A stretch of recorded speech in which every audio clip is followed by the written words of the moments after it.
Okay, so do you want to start with a little bit of background on you guys and the business and where you've started from, where you've got to, and a bit of the journey just in terms of the background? Sure, you can start it in. Yeah, sure. I'm going to try to be really cautious to not talk over you, Cheyne, if I start talking or waffling. We both kind of came from different fields. I won't speak for Cheyne, where Cheyne's background's from, but I've come from an IT background. Essentially, I was kind of like those teenagers that were the tinkerer that would break things, pull things apart. So I always had a passion for being hands-on in doing things, not necessarily with my hands, but learning how things work. I asked a million questions apparently as a kid. Everyone used to hate babysitting me because I would ask a zillion questions, and I still do today. Just the difference is I don't have to be babysat. So everyone just still hates that I ask 1,000 questions. And quite often in the day, people will be like, how did you even think of that? What made you even, want to ask that question? How would I even know that answer? Anyway, so I essentially started I suppose the business side of things sorry, I'll rewind a little bit. Passion in IT, and I had a dividing passion both in IT and commercial radio, and wanting to work in media and commercial radio, and that's kind of the direction that I knew I wanted to head when I was in high school. So I essentially was a customer of a company that Cheyne was general manager of. Unbeknownst, I didn't know Cheyne at the time, but I loved this company. It's the first time I'd ever used they're a web hosting company. It was the first time I'd ever used a web hosting company before. And before that, I'd used a US-based one, which was slow and wasn't great. But then I remember finding Jumba, which was the web hosting company. And I can't remember how I found them, but I loved the fact everything was fast and quick and great in Australia. So I really started, I used to build websites, do that kind of thing, just tinker online and have online space. So, everyone would be like, how'd you get at Giuffrida.com.au? When everyone would be going around with OptusNet email addresses. Yeah, right. What year is this, Ange? Oh, now you're testing my memory. Roughly, it was probably about 2006, 2005, 2006. Yeah, it sounds about right. I normally work it out by my age. Because I'm born in 91, so I can kind of work it out. But then when you get into the 2000s, I was like, is it 2014 or 2004?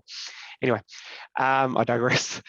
So I essentially I loved this company, and they had a really big online presence. And I just loved what they were doing. And I saw a job ad go up, and they were looking for essentially the first job ad I saw, I think it was concurrent job ads.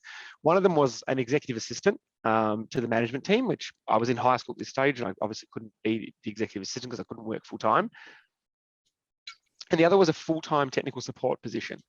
Once again, I couldn't work full time, but I thought, you know what, I'm going to throw my hat in the ring. I don't care. I'm going to send a resume in. They're based in Melbourne. I lived in Melbourne.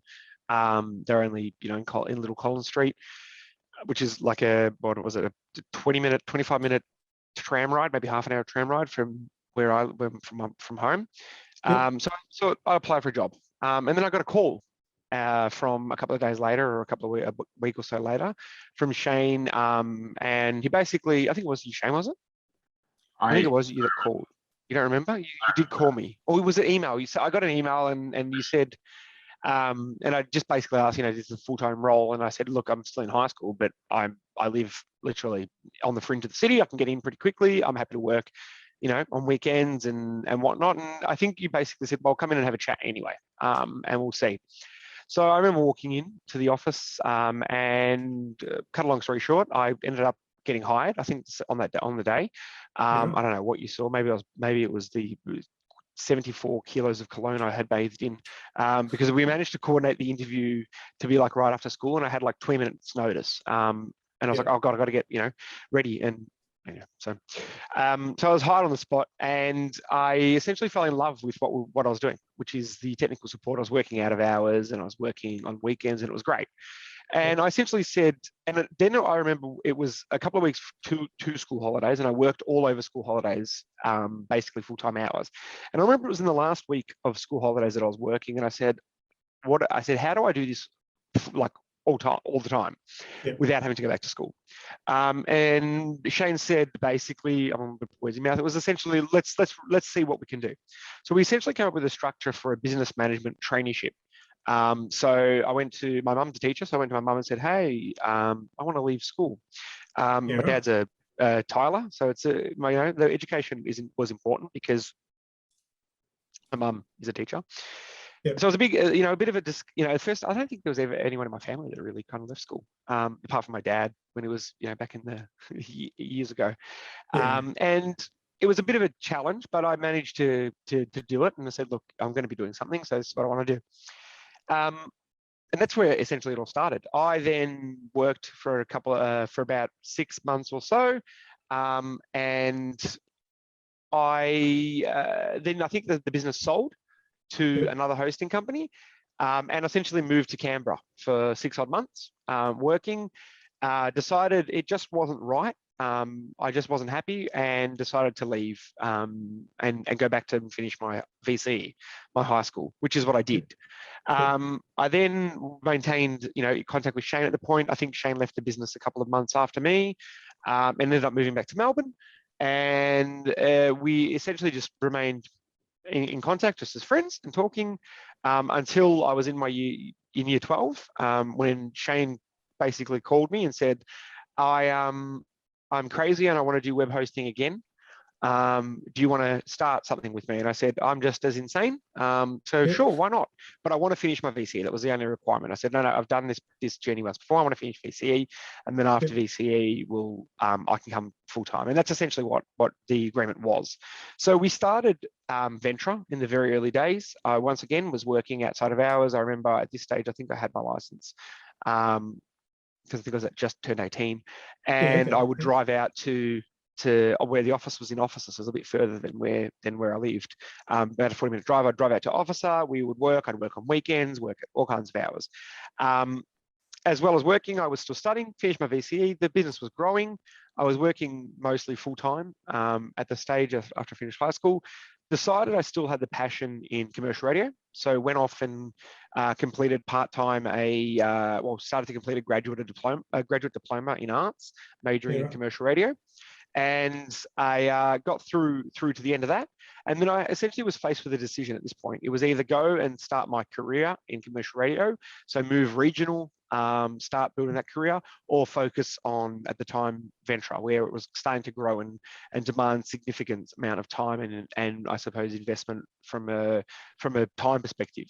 And Ventra won that battle. So I parked the regional radio and the launching a radio career and have been here ever since. And every day is a new challenge. We've grown from a team of 3-4 people to now a team of over 95.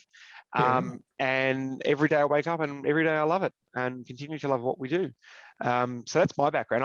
It's hosting and domains and online services is all I've practically done. But it's always been a passion that I've had a drive for working out things under the hood that I think has led me to this point, and being able to be daring and adventurous. And I think Cheyne and I play off each other really well, and we lead really quite differently, but it complements each other. So that was a bit about me. How did you come into this, Cheyne? Yeah, sure.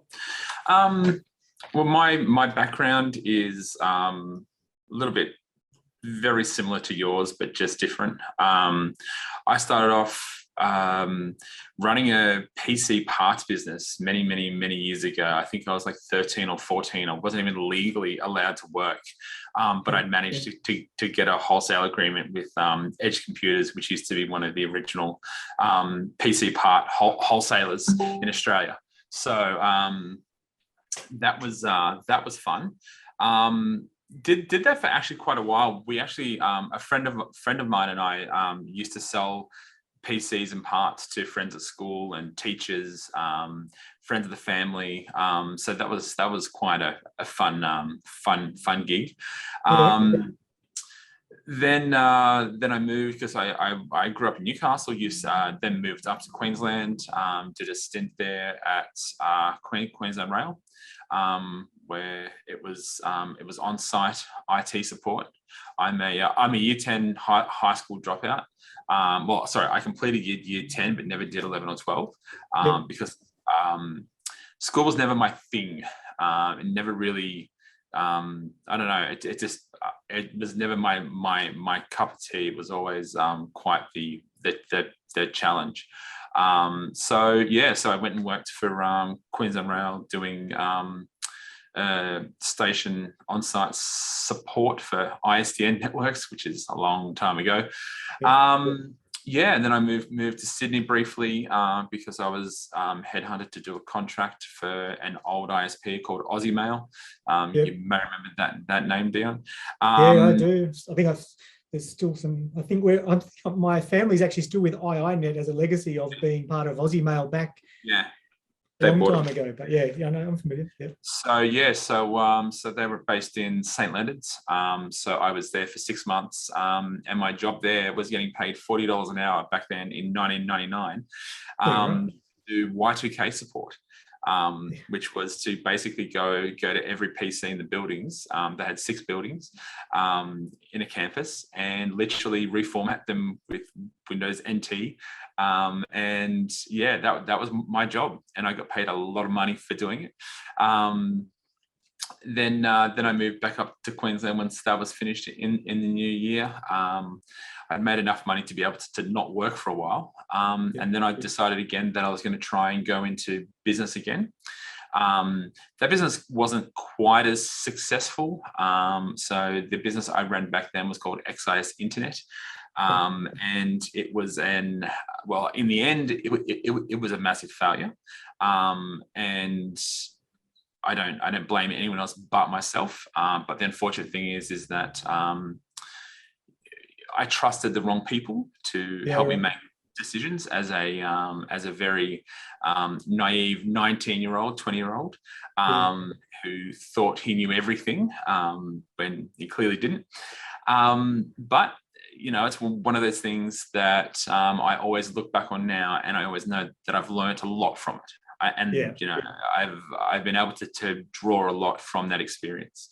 After that, I actually worked for Officeworks for a little while, which was in their main call center here in Melbourne, and was doing some team leading work there. And then I went to Telstra, and I was there for a couple of years, doing various different departments and jobs there, all the way up to corporate. And then I decided to head back into the business management / ownership with a friend of mine.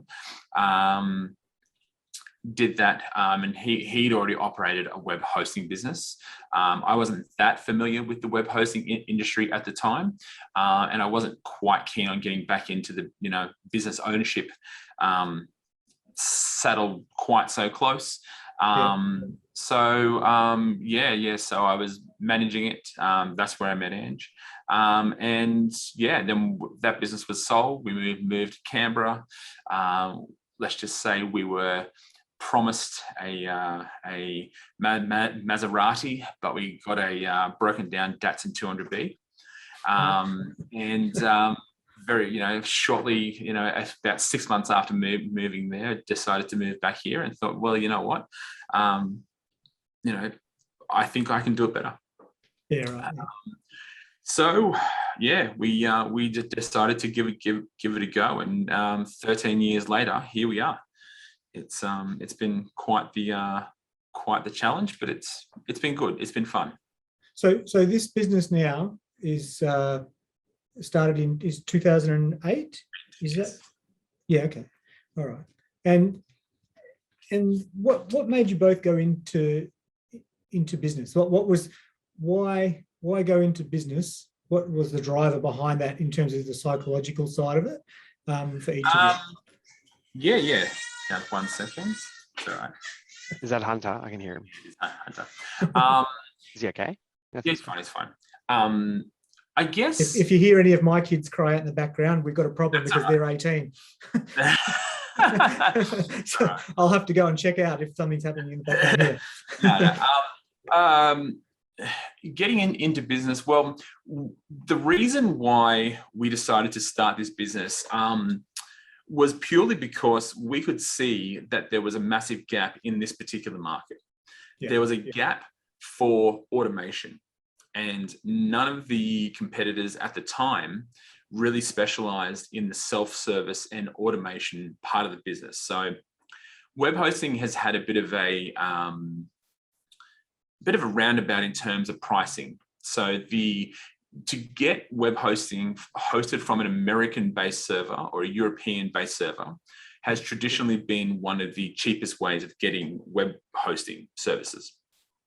But back then in 2008, if you hosted your website from an Australian-based service, you probably paid 2 or 3 times the amount that of the equivalent cost of hosting in America, and you wouldn't get anywhere near as much disk space. You wouldn't get as much bandwidth. Bandwidth costs at the time were astronomical. Yeah, right. Yeah. Overseas. So we decided that we would focus purely on just our local Australian market. But in order to drive the cost down, one of the biggest costs was staff, right? Yeah. Was people. And web hosting can tend to be a very people-heavy business when you don't have the automation and the self-service that we have. So we decided to invest more in that space, and we had people that came on with us that were very talented in that area. So what we came to market with was a very, very heavily automated self-service product that had functions that had never been seen before. So without getting too technical, it was more so things like, firewall checks. So if you ever got blocked on a firewall, you could check it for yourself and unblock yourself. That ordinarily would require a phone call to a tech support person. Being able to lodge tickets for support,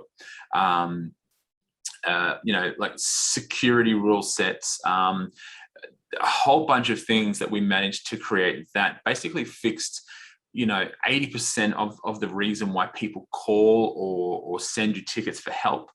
Yep. We're able to automate.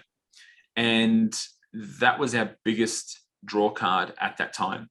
And so it literally grew from there. So we, the decision to go into business was basically to see whether or not our theory as to whether or not customers would appreciate this type of self-service model would come to fruition, and it did. We were able to take off literally from day one, and it did help that both Angelo and I were known in the business and in the industry, and we were able to sort of use our names to say, hey, look, we've now moved on from this other company. Feel free to come and join us over here. And yeah, we haven't looked back since. And I think it was so because in a nutshell, you're up. Oh, sorry. Sorry. I was just saying, just to highlight, I think the reason that we were already starting to build that back at Jumbo at the first company. We were already starting to involve a lot of the automation. So when the opportunity came to do it again, and this time from scratch, as in without a starting base, because Jumbo was a pre-establishing business that you were appointed, Cheyne was appointed general manager of at the time and was running it, but it was essentially working with a lot of legacy processes, systems, the way things worked, and trying to bolt onto that. So when we had the opportunity to start again, when I had the opportunity to start again, I said, yeah, that's what really drove me to it, is that I knew we would have a fresh canvas to work with. So I just thought, blank canvas. You can see an opportunity in the market that just wasn't there, or wasn't being done in the same way you were able to do it. Which makes everything better and quicker. There was the opportunity, and we started to achieve that with Jumbo. And then when the company was acquired, the focus kind of changed. But even still, after it, we noticed that there still hadn't been a lot of development in that space. So when we had the opportunity to do it again and do it harder and better and faster with a blank canvas, that's what drove me to it. And in terms of your biggest strengths in business, and I assume that you guys have got different strengths or complementary strengths. I mean, where you've got co-founders in businesses, that's often the way, but it may not be. But what are your biggest strengths individually, and how does that help you guys succeed? Yeah, well, I think the strengths that I bring to this business and this partnership is more in the realms of marketing, as well as the overall business management sense, in the fact that I do have a bit more experience than Ange. I am 9 years older than him, so I have, and I've worked in corporate. I've worked for Telstra. I've worked for Officeworks. I've done the corporate. I've done the not so corporate. So I think that what I bring is both the management and the marketing. The marketing side of things is what I still do to this day. Yep. And so, being able to be a part of all of the stuff that we've done, all of the promotions that we've done, all of the, external marketing that we've done, has all been something that I've had a hand in. And so I think that's probably one of the things that, if I was to write a book right now, if I was to write my memoirs, I would probably look back most fondly on being able to run the marketing stuff that we've been able to do, because we've had 13 years of positive growth. And so being able to say that 13 years later, after, we were written off very early on in the piece. We were told by all of our big competitors, we'll own you in a few years' time. I even have screen grabs from certain, online forum posts where our competitors were like, you won't last you won't last more than 3 years. Really? Oh yeah. It used to be a very cutthroat and competitive industry. Now it's just a very heavily consolidated industry. So, that's where I think I bring in my expertise. And Ange? Look, I'll use the phrase loosely, so I'm not meaning to throw any shade at you, Cheyne, but I've always said that Cheyne's more of the visionary, and I'm more of the executioner to a point. Cheyne is very still operational, so I don't understate how actually still operational he is. He doesn't sit down in his lair sewer, turtle sewer, which is what his office is themed of, if you can't see the wallpaper.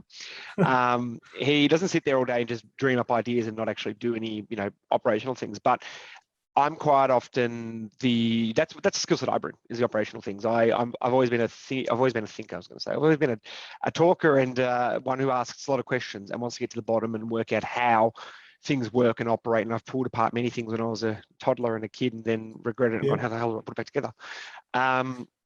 So that's what I bring, and I'm very intricate with the operational and executing things. So I think that's the strength we bring. I definitely am a 0 and 1s kind of binary person, whereas Cheyne's a little bit more explorative in thoughts and ideas. I see the grey in things. You see the grey, that's a better way of saying it. You're more black and white. I like to see grey. Yes, and I think that complements really well with each other. And Cheyne brings a wealth of knowledge with the business management side of things, as well as people management. And I bring my I suppose passion and the desire to organize and make things operate efficiently and effectively. So. Yeah, okay. That's really interesting, isn't it? To see, I'm always fascinated when you talk to co-founders in businesses, the different complementing type skill sets. And it goes the other way too, to my next question, which is around your biggest weaknesses and how do you overcome those in businesses or in business? Because at the end of the day, we're not good at everything and we've got strength, but we've also got weaknesses. Do you want to elaborate a little bit on those for you guys? Yeah, sure. I would say that my biggest weakness is self-doubt.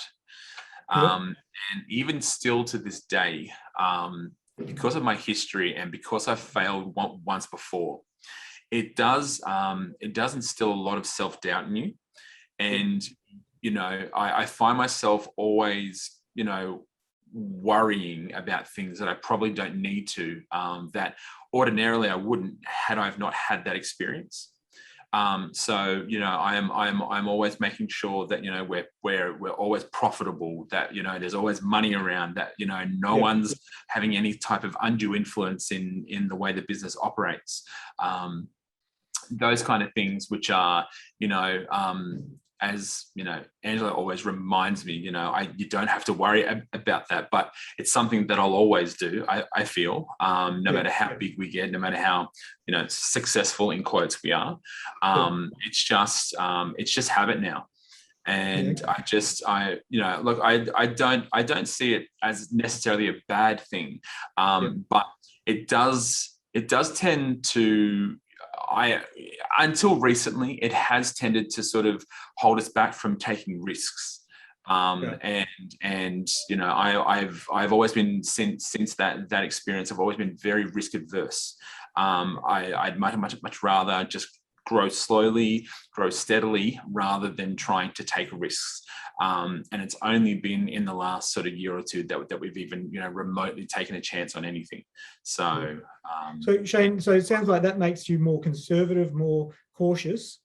Yes. And in terms of overcoming that, how do you, you know, what sort of tools have you put in place yourself as you've learnt that's something that you have that to overcome it, or do you just lean on it and it's part of, you sort of turn that into a strength in some ways, because it does make you more cautious, and there's not necessarily anything wrong with that.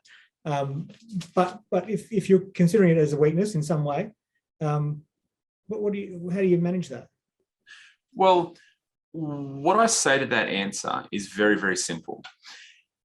It's a weakness for me personally, but for the business, it's a positive, right? Yeah. And so I then say, okay, well, look, you know, I do have these experiences, right? I do have experiences where I can draw upon and say, look, you know, I really don't want that to happen again, right? Yeah. But at the end of the day, you know, there are so many different things that could, you know, spell the end of us, right? There are so many different things that could happen. And I mean, we've had you know, attacks on our market already, right? Just to give you one example, the fact that in the last 5 years, one of our sort of, you know, auxiliary revenue streams was the sale of SSL certificates, which is essentially what makes, you know, web browsers show that little green tick and the you know, the little shield to show that you're browsing a secured website. That has all but gone because big tech decided that those things should be free, and so they banded together to create a free certificate system that now makes it very difficult for anyone to buy one, because there's the only advantage of buying one now is a warranty that in 26 odd years has never ever been claimed. So you know, there's still things that can come in, but you know, going back to, you know, why I consider it a weakness. It's just mainly because the fact that I don't want history to repeat itself. I cautiously do that, but I, you know, and I am somewhat conservative, but I do like to be able to, you know, say that now I don't regret over the last 13 years anything I've done now. I don't regret not, you know, taking a leap of faith and, you know, wondering what if. There's not many moments where that I can look back on now and say, gee, I wish I'd done that differently. Because I'm incredibly happy with what I've done so far. And Ange, to your side of things? My biggest weakness would probably be I see it as a weakness, is I kind of become a bit put blinders up sometimes. And I'm so focused on a specific way of doing something, or a specific way of things have been done in the past, all the way, you know, something should be approached from a, you know, in early days where I would say, no, that button should be blue because customers, you know, without having data, customers, I like blue, so customers like blue. So putting my mind myself in the mindset of a typical customer, which has been my weakness, which has been, I suppose, the weakness now. My weakness back when we started was my age. And that was my biggest weakness, was that I was managing team members, had team members working with vendors and suppliers that were significantly older than me. For the most part, you know, people can overcome it, and it doesn't play a factor, but sometimes it does. And for a lot of people it did. And there's a lot of people that I've never been able to work with, because of essentially my age, and the problem, and you know, the thought process that goes and the bias that goes around someone of a young age. And I suppose listening to when I was in a senior role, to them listening to someone that was younger than them. But that kind of, as I've aged, I like to think I still look very young, but as I've aged, it's definitely become less of an issue and more of a, blinkers and the gung-ho focus, or the way of doing things, which is what I would see as a weakness now, more than anything else. Well, and how do you manage that? And how do you overcome that side of things, or do you just sort of stop and remind yourself sometimes to look at it differently? Or Shane, Shane's a big helper in that. He makes, he's I suppose the realist that says, hang on, let's look at data and let's back it up with data. And the second way has been, as we've grown and as we've actually collected more data from, and the way we do things and analyze it with data, I can then use data to help influence a decision or to sway my own, I suppose, my own blinkers and blindsidedness. I can use data to sway it. If the data doesn't show that it's true, which is sometimes a bit hard to believe when you look at the data and you go, hang on, is that really the way? I thought for this longest time that it was XYZ, but it's ZYX, ZXY. That was backwards. No, I was right the first time. And so data can sometimes work against me, but and quite often will be the opposite, or at least not what the trainer thought I'm thinking. But it does help to, I suppose, really put truth behind why we shouldn't do something a certain way, or why my way of thinking was wrong or different, or not correct. And in terms of the first weakness, I just aged. Physically aged. That one. That one I had to wait for time. Yeah, but that's the beauty of data, right? And especially in this sort of industry where you can check things now much more so than what you could sort of 10 or 20 years ago in different things.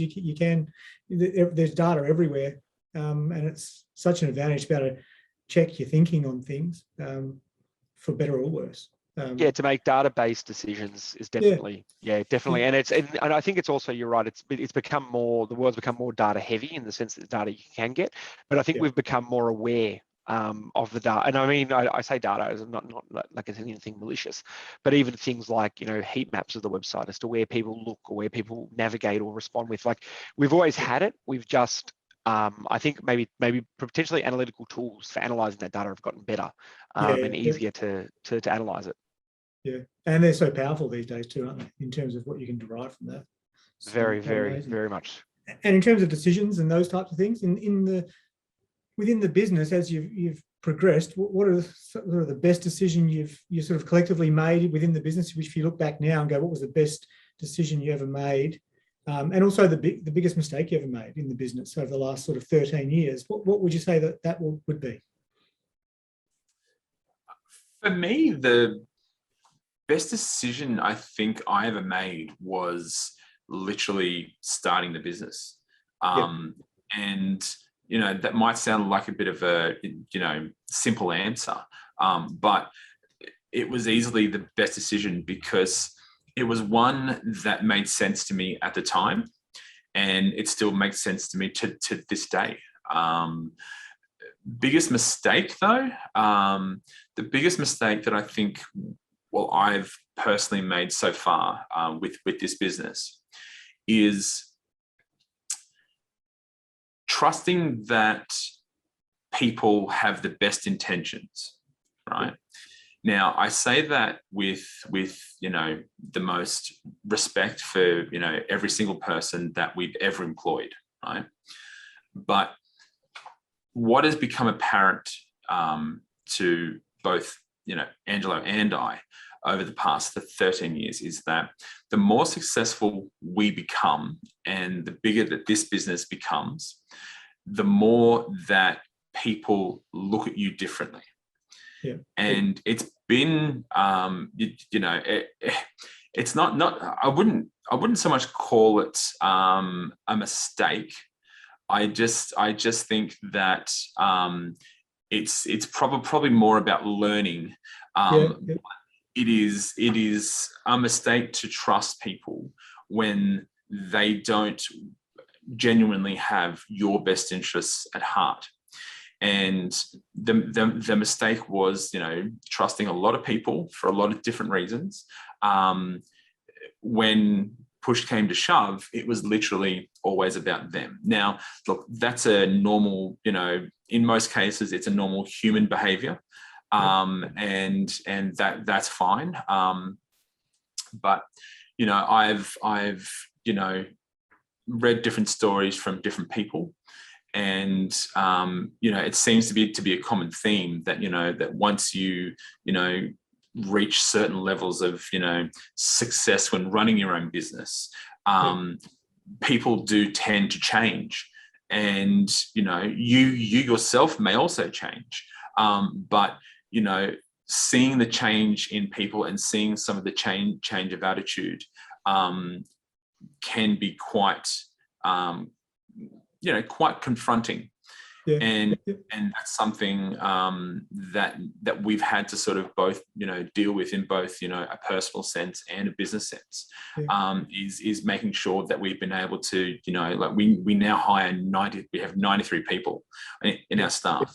You know, once upon a time it was just us, you know, so it's been a you know, a learning curve with the whole thing, but definitely for me anyway, it was the trust in people that I've you know, felt like I've made mistakes with, and you know, I classify it as a mistake because I wouldn't make the same error again.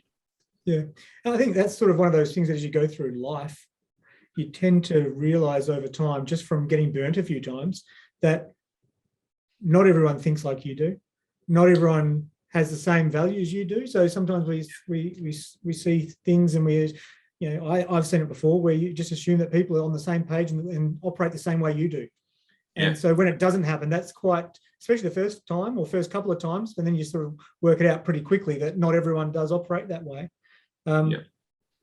And then you sort of start to take a step back and go, okay, well, you know, different people have different motivations. And then once you understand that, then you can make better decisions around trust is earned. Yeah. Perhaps. Well, it also, I think also comes back to, you know, the diversity of the people you have around you, right? When you're only in a small team, it's very easy to be in a hive mind where everyone thinks that they're the same as you, where everyone, you know, it's sort of more of a group think, and you know, people are, you know, don't really see the fact that they're helping you build your wealth. They actually don't see that. But when you get bigger and you get a, you know, a far greater variety of both people and personalities and views, you wind up with, you know, just having to sort of, you know, put up some walls and cut some ties with people, because you just, you know, especially in the most, you know, recent times in the last 2 or 3 years, right, where, you know, social media and politics and, you know, your view of the world can be the thing that people, you know, judge you on rather than anything else you've done, right? You know, you follow a certain person on Twitter, or you have a certain viewpoint as to, you know, which political party you follow, or even not so much follow, but just, you know, any of the ideologies, right? Suddenly that paints the entire business as, you know, a red team or a blue team, you know, whatever. And that's something that is really, you know, quite difficult and quite confronting. When you have, you know, 93 people out there, they're not always going to share the same views you do. And, you know, people are going to ask, you know, why don't we recycle more, or, you know, why don't we do this? And it's like, well, you know, there's reasons and rules, but, you know, you have to understand that. No, that's challenging. Ange, anything you'd add to those? Oh, look, I agree wholeheartedly with the mistakes, but I think I try and personally not to look at them as mistakes, because I take them more to learning. Fortunately, we've not been in a position where we've made the same mistake twice in business, which has been a real skill set. So we're actually, we're obviously learning something and doing something, you know, with those errors that we're making and remedying them and to not make them again. But in terms of the strength, the biggest decision, the best decision, apart from starting the business and working every day and actually still having a passion and love for what I do and what we do. It's probably been, on an operational sense, it's probably been building out our own systems and cutting our dependence on third parties as much as we possibly can. And that became exceedingly clear a number of years ago when Distribute IT, which was one of Australia's largest wholesaling businesses for domain name licenses and some SaaS infrastructure products, were hacked. And I think that really kind of opened the industry, opened our eyes. We're already on the path to becoming accredited directly with registries and operating our own network, which we're already doing, but it kind of accelerated those plans to kind of, depend less on vendors where we can and do as much as we can in-house, build the capabilities ourselves to achieve what we need rather than being dependent on others. And it's something that we've always played really to our strengths. And I think that decision, I know it's not a single decision, but that continuation and those decisions that we continue to make on how to approach, how to attack things or how to approach things, thinking with a first party mindset is something that I would say is most certainly one of the best decisions that I've personally made and we've personally done.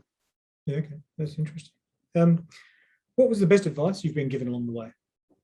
And what sort of advice would you give to young people starting out in business today?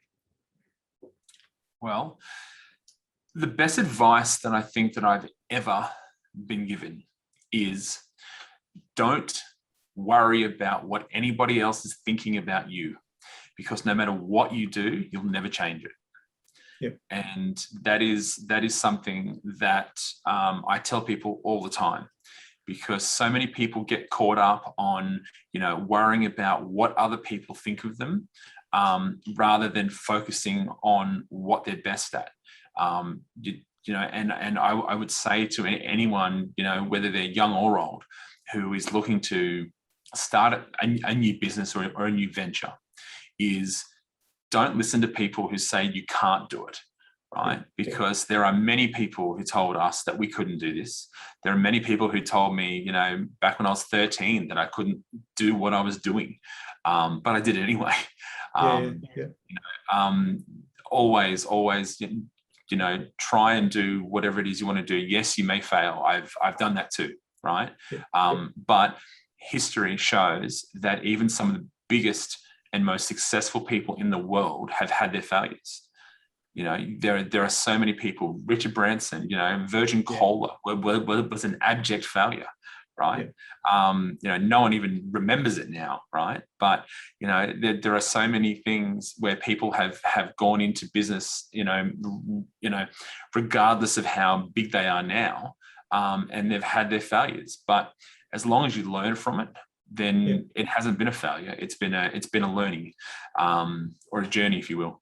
But that's something that I would always tell anyone, is that, just do it. If you're confident, if you have the confidence in what it is you want to do, then go for it, right? Because you're either going to win or you lose, right? And statistically, you're going to lose. Right. That's just the reality of it. Right. I think what is it? 75% of, new business ventures fail. The trick might be higher than that. Yeah. Well, the trick is to not be one of those. Right. And, the other piece of advice that I would give people that are wanting to start a business is quite simply, especially young people, right? Especially younger people in this day and age, is be prepared to do the work. Right? It's not going to come to you. It's not going to present itself to you like a, genie out of a lamp. When we started this business, we were working 18 hours plus a day. Right. And that was nonstop for years. Up until I think year 8 of this business, we're still only paying each other 40 grand a year. That was, we had staff, we had, many staff members that were being paid more than we were. So the fruits of what we did, didn't come anywhere in the first 8 years. Yes, we got to do some things, like travel, and well, back when we used to be able to travel. I don't know what that is anymore. The olden days. yeah, right. But we used to be able to go to conferences in different parts of the world, and that was fun. That was good. But it's hard work, right? There's no people shouldn't be under that illusion of how cool it is to be an entrepreneur or how cool it is to be in business. It's hard work. Like absolutely. I remember my dad ran an earth moving business when I was younger, and I talked to him about business when I was a teenager and be like, this is cool. And he just say to me, he said, business is actually hard. And that's so true. It doesn't matter how big your business gets. Business is hard. And you've got to be prepared for that, right? And as the business gets bigger, the problems get bigger. The problems that you have to solve, become on a much bigger scale. And that's something that a lot of people don't really understand. They see people be successful after 13 years, and they go, well, I can do that too. And it's like, well, you can. I said, but there's a lot of people even here right now that I tell, because we get new staff in and they ask, the same question, and they don't see the first 5-6 years where we put in so much effort and so much work to actually get this to where it is today. It's a lot of work, and you shouldn't be, you can't go into it being afraid of hard work. And if you're more worried about getting 8 hours sleep a night, then find a desk job, find a job where you clock in at 9, clock out at 5, and you get your weekends free. Hey, there's nothing wrong with that, but don't think you're going to be running a business doing it and going to get the rewards from that. You can do either, but we all make choices, right? So it's all about compromise. The best advice that I don't know if I was given, but I was supposed to compliment that, is to really find something you love and do that, and find passion in what you do, because with the amount of work that it is to run a business, it's still, to this day, looking back, and even now, it's still a choice I would actively do all over again, because I genuinely love what we do and love what we do. So find something you love, and you, as much hard work as it is, you feel like you've never worked a day in your life. And the second piece of advice is kind of counterintuitive, but it does make sense. It is ask for and listen to all the advice you can, but don't follow any of it. Make your own path, make your own adventure. Don't follow everything to a T of somebody else. Do it your own way, but definitely absorb and listen to it all, but don't follow it to exactly the same letter. That's a really good point, because I often see people, whether it's in business or investment or whatever it might be, they might ask a lot of different people advice on something, and they get, you ask 5 or 10 people a question and you get 5 or 10 different answers. They end up confused. But what you're saying makes complete sense, is ask the advice, take it on board, and then work out for yourself what makes sense for you, and then make your decision. But don't let, everyone might have advice, but they're coming from different perspectives. They've had different experiences. There's a whole range of different things. So it's all worthwhile advice to listen to, but you don't have to follow each of it, and then they just get confused. So make that decision based on hearing it all, but not following it necessarily. I think that's actually pretty good insight. That's why you need to listen to all the advice you can and take it all, because you're gonna literally make your own from that. A few last questions. Biggest risk you guys ever took in the business, and would you do it again? Well, I think the biggest risk we've ever taken is one of the most recent ones, which is we literally just acquired a company which was called Digital Eagles. And it was a company that we acquired through administration. So they'd gone into voluntary administration, something we'd never, ever dealt with before. We'd never been in that space. But also we were acquiring a company that sold a lot of digital services like digital marketing, SEO, SEM campaigns, social campaigns, all these things that we had no idea about. And it's something that we've always wanted to sort of, delve into. But the opportunity sort of presented itself, and we took a risk. We put up the capital to buy the company or the business, from the administrators. And so far, we're only talking 3 months ago now. And so far we're 3 months in, and it's actually turned out to be a really good, positive business decision. But we are only 3 months in. It could definitely, turn out completely differently. But for us, I feel, unless Ange has another example, that's probably, in my mind, the biggest risk that we've ever sort of taken. To sort of, do something completely out of our comfort zone, completely out of our knowledge, as to what it is they even did or how. I think the reason. Sorry, go. No, you go for it. I was just going to say that's a complementary business, that you wanted to have that capability within the overall suite of products and businesses that you have, but didn't necessarily know anything about it. That's why it's such a comparatively big risk, right? To acquire a company where it's not your bread and butter, where something that was very similar to you know it inside out, so you can really look for what the pitfalls and the red flags along the way. Whereas this is probably a little harder to do that. Yeah, and so this is a business area that very much complements our existing customer base. And so this will enable us eventually, once we've bedded it all down properly, it will enable us to add another revenue stream and then market those products to our existing customers. At the moment, we're just working with their existing customers that they had as a business. Because we were really lucky in being able to salvage 80% of the business. So we were able to sort of, bring those customers here. We brought 14 staff members here, and we were, maybe also some good timing that we'd also just hired a guy that worked for another company doing exactly that. And so that's what gave us probably the confidence to push it over the edge, to actually make that choice and to take that risk. Was that we had someone that really understood that market and that business. And being able to bring on the people that they already had there meant that it wasn't a learning curve for people to have to be retrained, and they would, quite happy to come and join us here. So, and it was literally, as luck would have it, the business was actually based in the building right above us. Really? So it was very easy for us to sort of transition the staff down. So, works out well. I think the biggest risk is slight. Like I look back at another risk, and you probably have a aha moment. It's when we first deployed initially we had all our hardware and infrastructure in Melbourne. And it was when we first deployed our hardware and infrastructure in Sydney.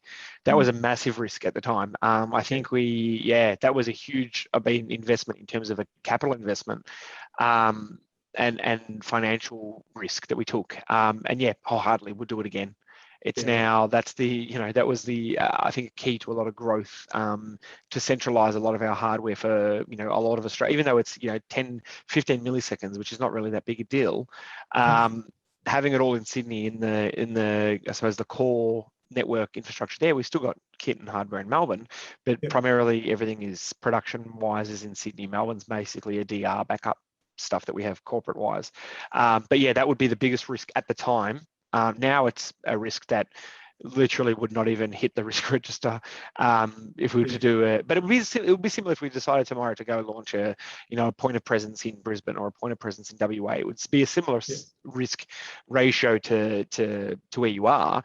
But at the time, we were operating one single network, redundant routers, but in a single single location, with a handful of racks. To go and basically replicate that in Sydney was a huge undertaking, and a huge risk. It's amazing, isn't it, when you look back at different things, that the relative risk at the time, and then you look at it down the track, and it doesn't seem like such a big deal theoretically, but back at the time, Yes. it is what it is, right? It is. Yes. And I Yeah. think I really do think we'll be looking at this at the Digital Eagles acquisition and integration of digital marketing services. And I hopefully feel like we'll be looking at this in 12, 24 months time, saying it was such a big risk for us at the time.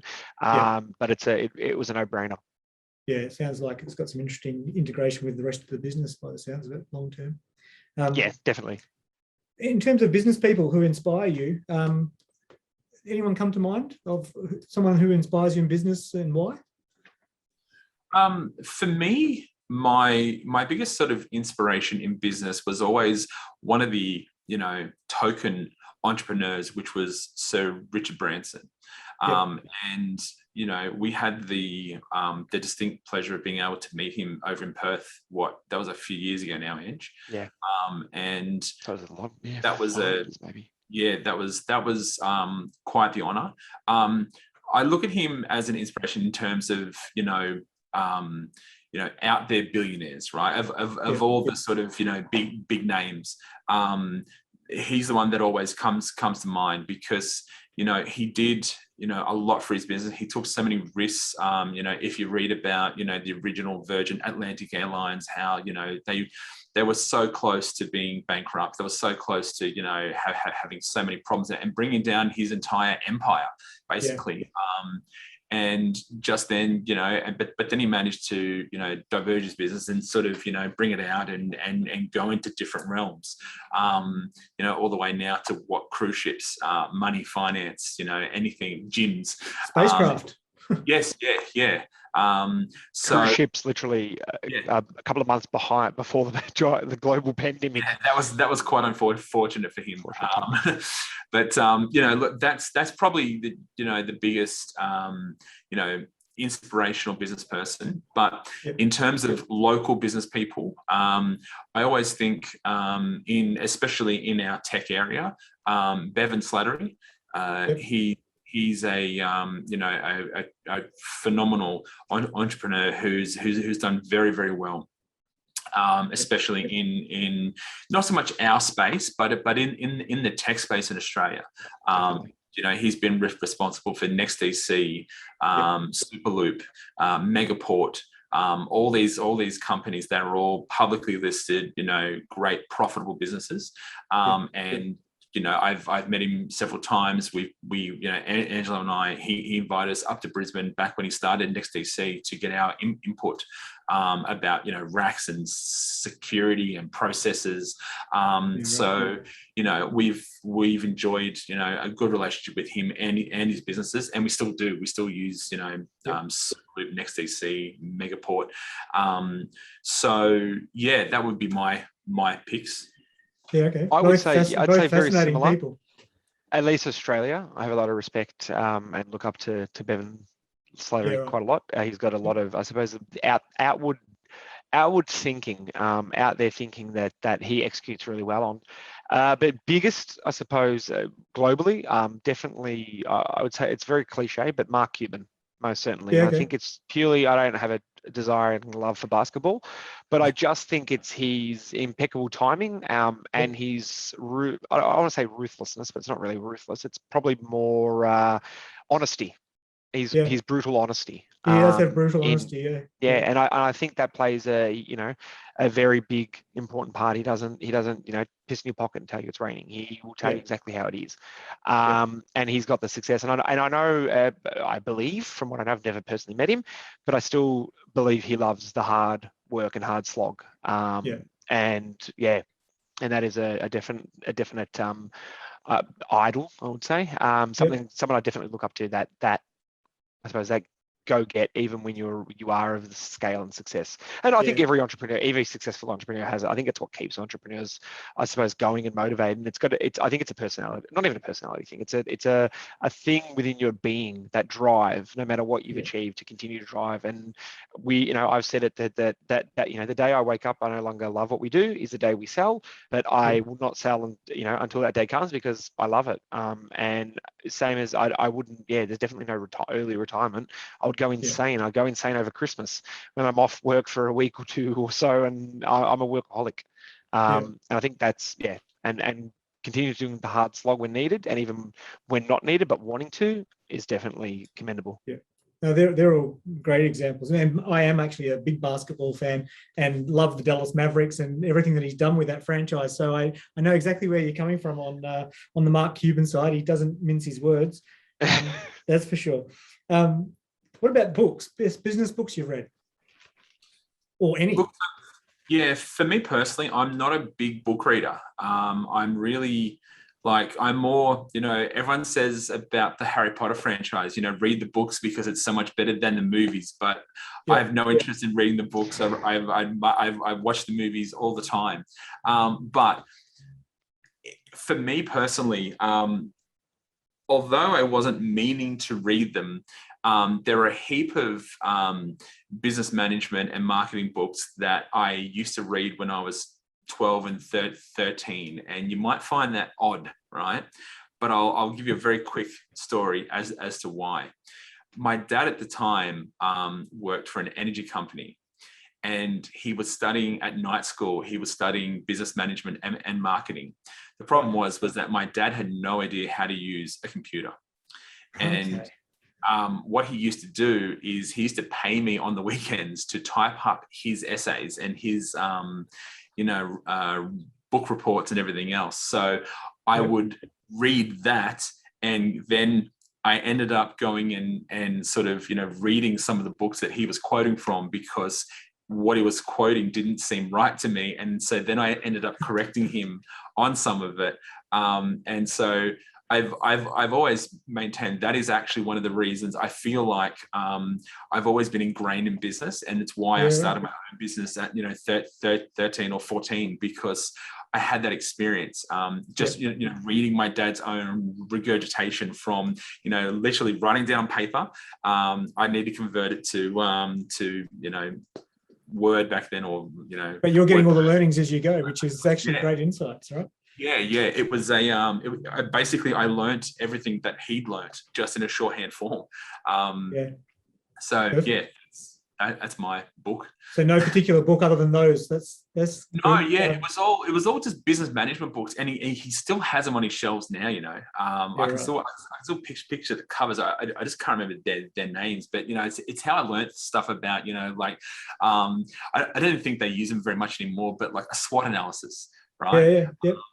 Those Nothing kind of with a good SWOT analysis. Absolutely. And so I learned that at 12. I literally had to draw it out in MS Paint for him to chuck it in a document, or old school Microsoft Publisher. So that's where I learned a lot of the basics of business and about marketing. So yeah, good stuff. Angelo. I try to take the advice. I like to listen to people rather than read their books, but I really did enjoy, it was a couple of years ago that I read it now, Naomi Simpson's book, The Balloon Founder. I found her book insightful in the way that her thought processes and building, and the challenges she faced building and starting Red Balloon. That's probably the number one book that comes to mind. I definitely took things away from it that I'd never thought of before. Yeah, okay, that's interesting. Very good. And just a final question to kind of wrap up. What is your favorite business quote, or quote on business? I'll say business, leadership, or life. Well, if you have one. I do. You may want to edit out the personal one, right? So I'll give you two. I'll give you a life one. Okay. And I'll give you a business one, right? Yeah. So I'll put enough gap in just in case it needs to be edited out, right? I don't know what you're going to say. I'm interested now for sure. In life, you do know the one, Ange. My grandfather, when I was 8 years old, gave me a very insightful lesson, and it was much to my mother's horror that he decided that he would give me this advice. But I was 8, and he took me into his bedroom, and he said, "Listen, son, I've got some advice for you." He goes, "Your mother and your father, they're not going to want me to tell you, but I'm telling you now, this is the best advice I'll ever give you." And he said, "Don't let your prick get control of you." Yeah. I then, my mum came screaming and going, you can't tell an eight-year-old that. But what he was essentially saying is don't let the wrong mind take over your life. And I've always looked back on that in a personal sense, even also in a business sense, because there are a lot of people who wind up in business failure because they literally thought with the wrong mind. Whether it was the cheeky assistant or the whatever it was, the wrong move at a party. That is something that I've always looked back on with and look, it's very sound advice. I'm not sure for an 8-year-old, but it stuck with you. No, I know. Perhaps it was the right time. Yeah. Look, and I mean, if you asked me to, I could recreate that room. I could recreate everything. Yeah. Unfortunately, my grandfather has passed away since. But I could, I still remember it. It's so fresh in my mind as if it was yesterday. But the best business quote is a quote that I coined here, and it may not be my own original, so I don't claim fame to it, but take care of the people that take care of your customers. And that's what we do here. We have a very different business culture here. We have a cafe on site. We built a cafe. We have kitchen staff here that cook meals, breakfast, lunch, and dinner for our staff because we operate 24/7. We have a full on-site gym. We have all the amenities. Everyone laughs about it, but you could live here because we have a laundry that staff can bring their clothes. Really? Oh yeah. We try to take care of the people who take care of our customers. Our Christmas parties over the years have been spoken about by everyone. We've taken them to Fiji. We've taken them on, including their partners. We've taken them on a cruise ship. We've taken them to Hamilton Island, the Gold Coast twice, Sydney. Many different things. Obviously, with the current way things are, it hasn't been quite as fun the last year. But yeah, so we, that's a mantra that I now, we tell all of our new staff when they come in here, we take care of you so that you take care of our customers, because essentially it's our customers that pay all of us and allow us to do this. So it's the best way that we can't, personally answer every single call or assist every single customer, to make sure they're well taken care of, so we can do the second best thing, which is to take care of the people that take care of our customers and build that philosophy in the business. And it's true, and it's not completely altruistic, because we spend a lot of time here and we want a place that we want to come to and we love and love coming to. And that's just an offshoot from that, to take care, we're not the kind of owners that have the marble polished floor and people have to and a bank of microwaves. If we're eating chef cooked meals and barista made coffees, we want to share that with everyone. And I think that goes with our whole mantra with the kind of people that well, at least I know for myself, and I know Cheyne as well, we're the kind of people that put everything forward. And as we spoke earlier, it can be something that sometimes unfortunately gets taken advantage of, but it wouldn't stop for a heartbeat, because it's important to us, and people are important to us, and our team is important to us. That's a great philosophy. Angelo, is there a quote that you'd specifically add to that, or I thought Cheyne was going to say his second favorite quote, which is "Get shit done," which is a quote. My second favorite quote is, "But how does it make you money?" That's actually one of the ones that I'm quoted with so many times, but. Like sometimes this is my stupid question. They and it's like, but how does it make you money? Like how are you going to actually turn that into something that makes you money? I mean, like I say, people make fun of me for it all the time, but I stand by it because I always say, well, how does it make you money? Yeah. Well, as a financial person, I really like that question. I think it's a very sensible one.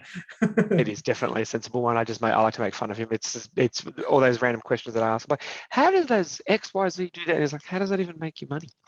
I would say the quote that I remember, and I can't quite remember where it comes from, but the quote is, stop caring what other people think of you, and just walk like John Wayne. And Oh, it's a quote. there you go. I don't mind that. That's good.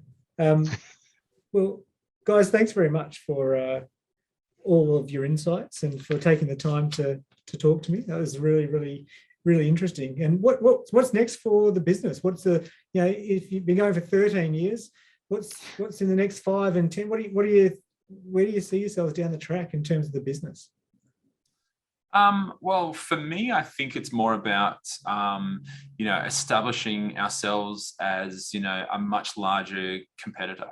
As I said earlier, this industry's gone through a lot of consolidation.